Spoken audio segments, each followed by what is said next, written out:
Summer's just getting started, making it particularly unfortunate when Target's freezers all completely stopped working. I'm Haley Gears with the full story tonight. Get ready to pay more for your car insurance. I'm Alexis Molina and I'm breaking the numbers down for you tonight at 8. The ultimate Scandinavian vacation invites all who dare to experience and taste the rich culture of Sweden in Kingsburg. I'm Allison Amber with the details coming up on MyTV 53 News at 8.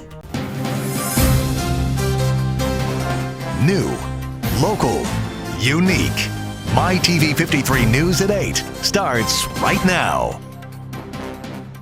We have made it to the middle of the week now. Good evening. Thanks for joining us. This is the San Joaquin Valley's only 8 p.m. news. I am Austin Reed.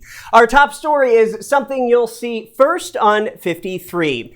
The hot weather is here, and it is not a good time for freezers to die, especially if you are a store like the Clovis Target.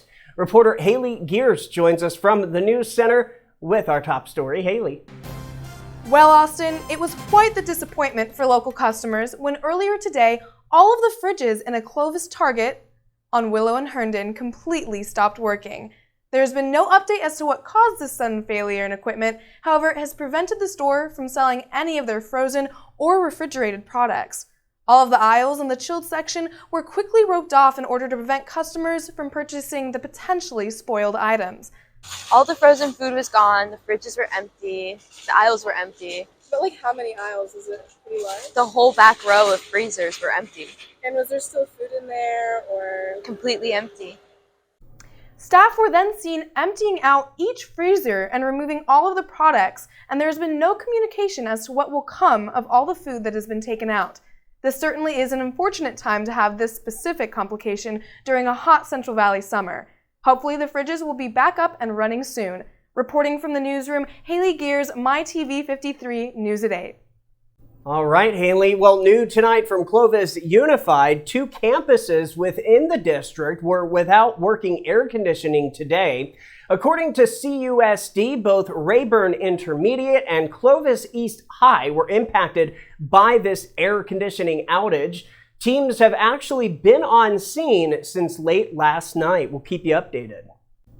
In other business-related news, but staying in Clovis, the 2023 Economic Outlook was shared this week with the Clovis City Council, and officials say the outlook is bright.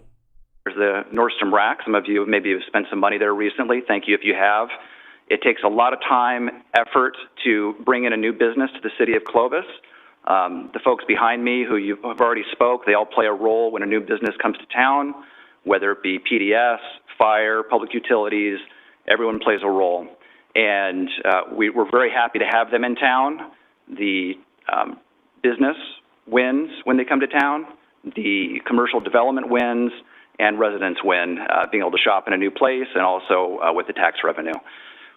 Now, the City Council also brought up a resolution of application for the annexation of approximately 500 acres into the City of Clovis limits. We are following up with new details in a homicide investigation from Fresno PD. Shortly before 2 a.m. on Tuesday, officers from the Northwest Policing District were dispatched to the Taco Bell on West Clinton Avenue to check on the welfare of a male bleeding near the parking lot dumpsters. When the officers arrived, they found a 37-year-old Hispanic male unresponsive and suffering from an injury to his neck. Now, police say he was transported to CRMC, but he was pronounced deceased a short time later. It was later determined that the victim sustained a single stab wound to the left side of his neck. And tonight we have a fresh update in the case. The murder victim from Tuesday has been identified as 37-year-old Jonathan Garcia. Investigators determined that Garcia is part of the unhoused community and was assaulted behind the businesses of this shopping center. Fresno PD wants you to call them if you know anything, 498-STOP, or head to valleycrimestoppers.org. And we're following up with fresh information in this case. Back on Thursday, May 11th, right around 2 a.m., officers from the Central Policing District responded to the 600 block of North Fresno Street for 2 shot spotter activations indicating multiple rounds fired at the location. Officers arrived and found 45-year-old Nathaniel Castaneda on the ground in front of the location, suffering from multiple gunshot wounds. He was transported to Community Regional Medical Center, where he was pronounced deceased shortly thereafter. While on scene, police officers located another shooting victim over on White Avenue, just west of Fresno Street. The second shooting victim, 33-year-old Montre Skinner, was transported to the hospital where he received treatment for a single gunshot wound to his upper body. Through the investigation, detectives learned that Mr. Skinner confronted another male at the location. During that confrontation, Mr. Skinner removed a handgun from his pocket and began shooting towards the other male, who was standing right next to Mr. Castaneda. Now, during the shooting, the man was struck multiple times by gunfire. Skinner ran from the location but was found a short distance away from the scene by officers. Skinner, who is still being treated at CRMC, was officially arrested today. New tonight from the Tulare County Sheriff's Office, they are asking for the public's help to find an Orosi man wanted for attempted murder. Detectives are asking for anybody that has any information to find 19-year-old Jose Armas to give them a call. Now, he is wanted for an attempted murder at the Orosi Valero gas station on April 28th. During their investigation, detectives found surveillance footage of the shooting, and they were able to identify Armas as the shooter. The case was submitted to the Tulare County District Attorney's Office, and charges were filed on the man. He is currently outstanding, and a warrant for attempted murder has been issued for his arrest. So if you know anything in this case, call the Tulare County Sheriff's Office. It's Who Is This Wednesday, and the Madera Police Department is looking to identify the male subject here who entered a local business and made off with nearly $1,000 in clothing and shoes.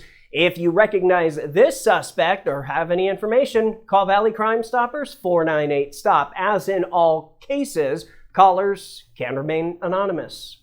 In the North Valley, it is with a heavy heart that the city of Livingston announced today of the passing of their police chief, Chuck Hale. Chief Hale passed away from medical complications late yesterday evening. Now, the police chief served the community with over 2 decades of experience.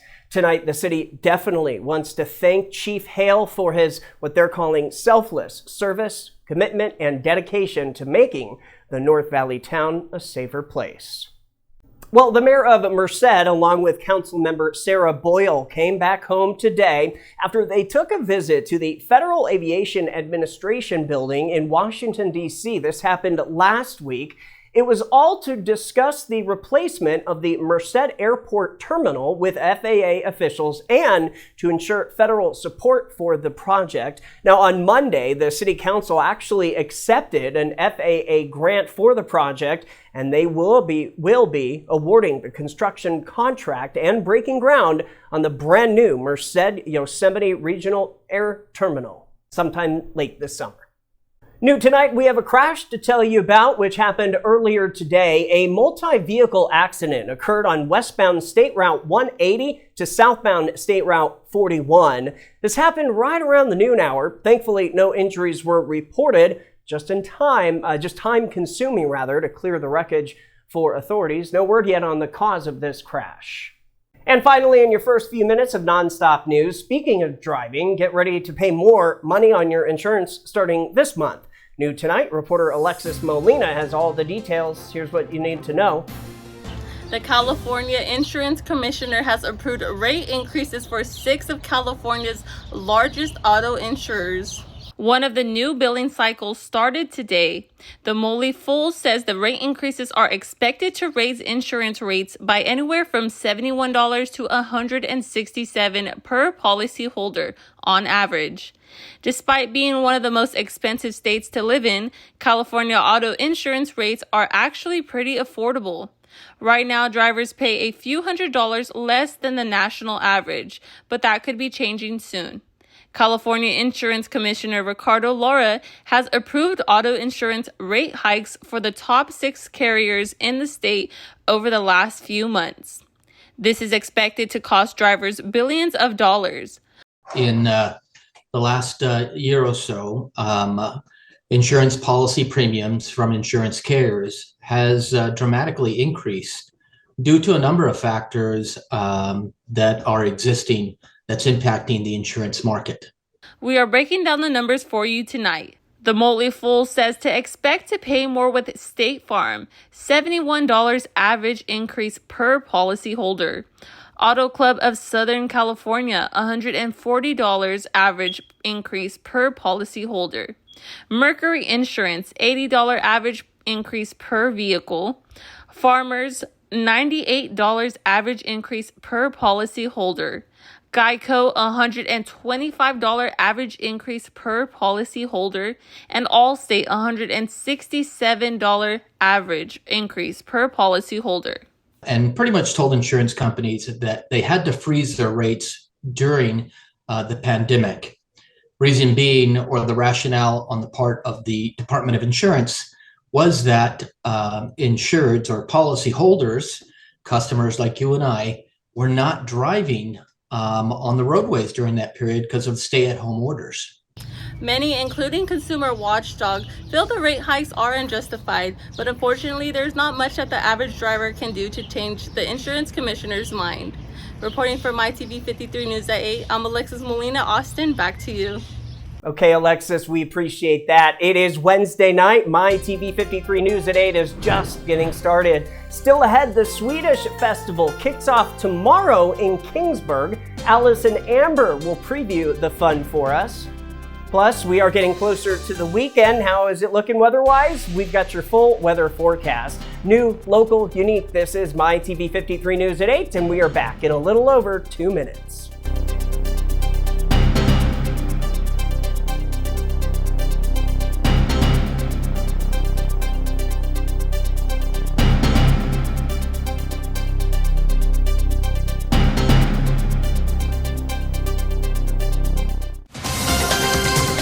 This is MyTV 53 News.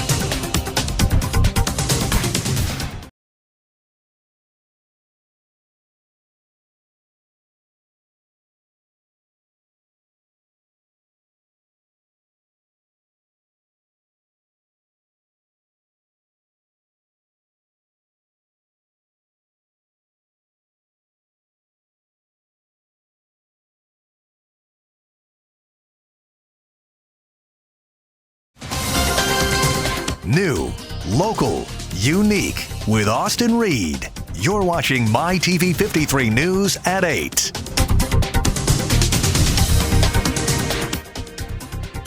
Thanks for staying with us on this 17th of May. Now to our big stories in Kern County for our viewers watching us on KNXT. The Kern County Fire Department responded to this structure fire earlier today. Our units responding to a reinforced structure for working fire in a single-story residential structure. It's basically a duplex. We had fire showing from a single unit. They were actually able to knock it down before it got into that second duplex unit.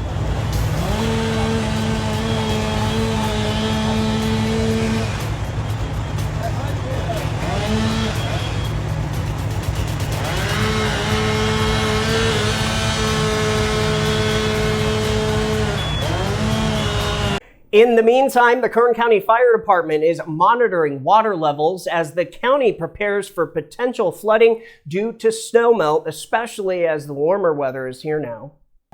So today I'm going to go through the flow of the river, the Kern River, from Lake Isabella all the way through Bakersfield, and really kind of give you a rundown of what to expect over the next several months as the exceptional snowfall that we've had over this winter begins to melt and comes into Lake Isabella Reservoir and then down through, eventually through Bakersfield. So we're going to start here at Lake Isabella Reservoir.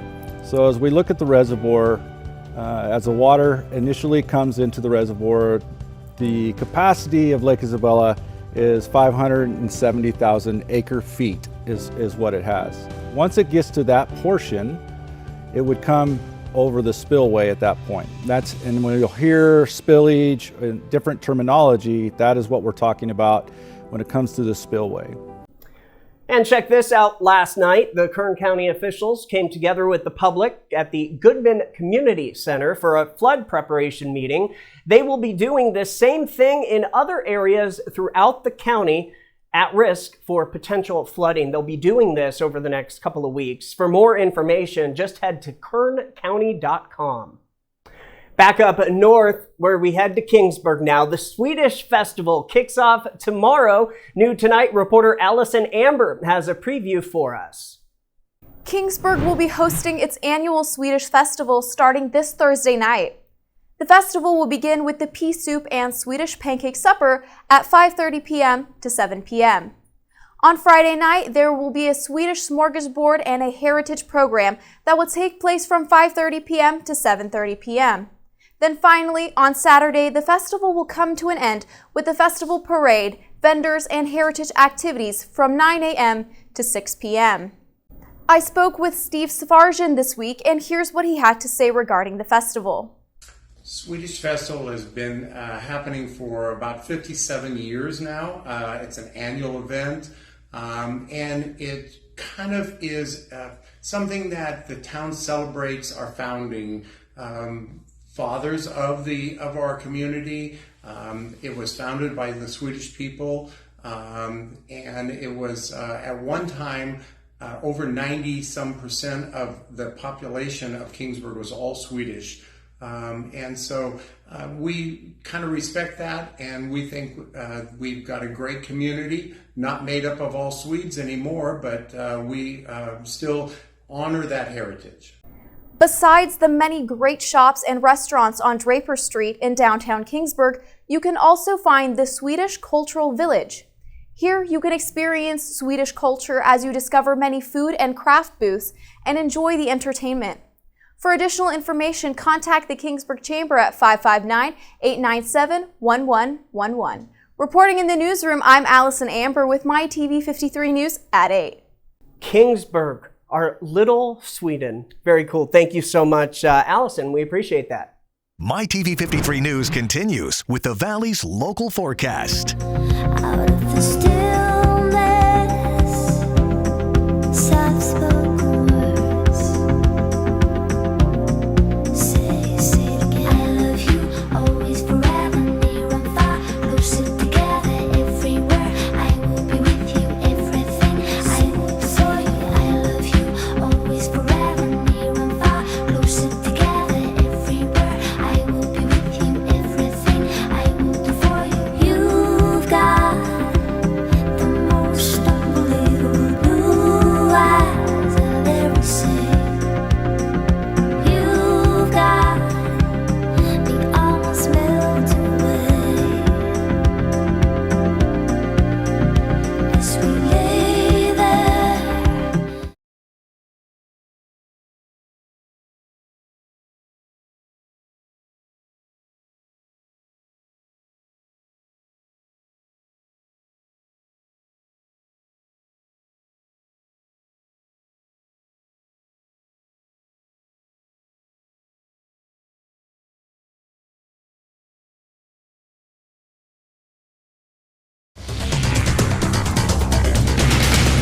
Connect with Austin on Facebook, Instagram, and Twitter. Follow, like, share at Austin Reed On Air.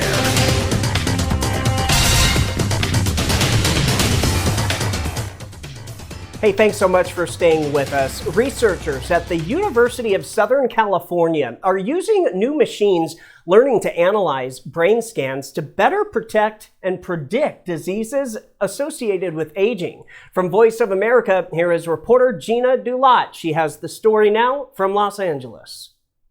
University of Southern California researchers are using magnetic resonance imaging, or MRI, scans to determine the biological age of a human brain, which may not always match a person's chronological age, says Andre Iremia, an assistant professor at USC Leonard Davis School of Gerontology. If a 45-year-old has the brain of a 55-year-old due to poor lifestyle choices, then that can also increase risk for disease, because brains that are biologically older are typically a lot likelier to become ill and they have higher risk for neurodegenerative disease, including Alzheimer's disease. The USC team used machine learning to develop a program trained on 4,800 MRI scans of healthy brains, which was then tested on 300 patients with neurodegenerative diseases. Software author Paul Bogdan integrated magnifiers that zoom in on different brain regions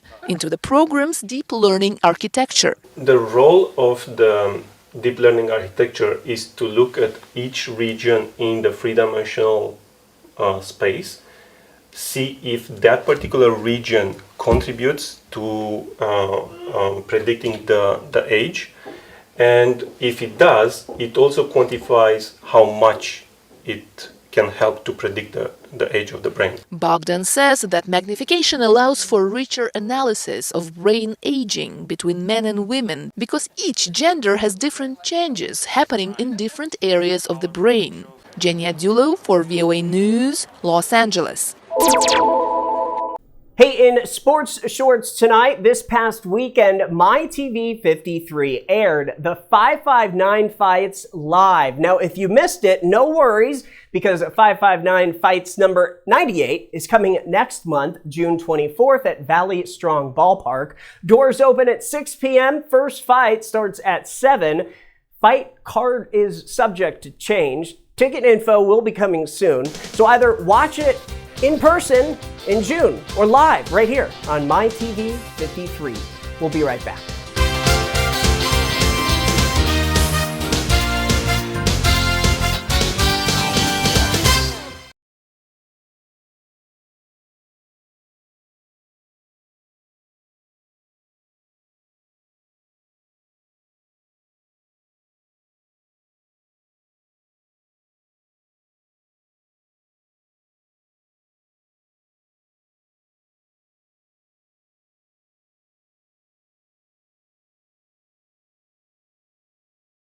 And in Fresno, new tonight from the CCSPCA, they have announced today that they were once again awarded a $43,000 grant. This is coming from the California Department of Food and Agriculture's Pet Lovers License Plate Grant Program. Details on how exactly to apply will be announced in the coming weeks. Funding will allow for the CCSPCA to offer 300 dog and 300 cat subsidized spay and neuter surgeries in 1 year's time. Eligible Fresno County residents who are in high poverty areas will be eligible for this program. Hey, let's get a final look at your weather. The warm weather stays with us. You can see, though, later on next week, we will be cooling back down. And that is going to do it for the MyTV 53 News at 8 on this Wednesday hump day. We made it. I'm Austin Reed, hoping your news is good news. Good night.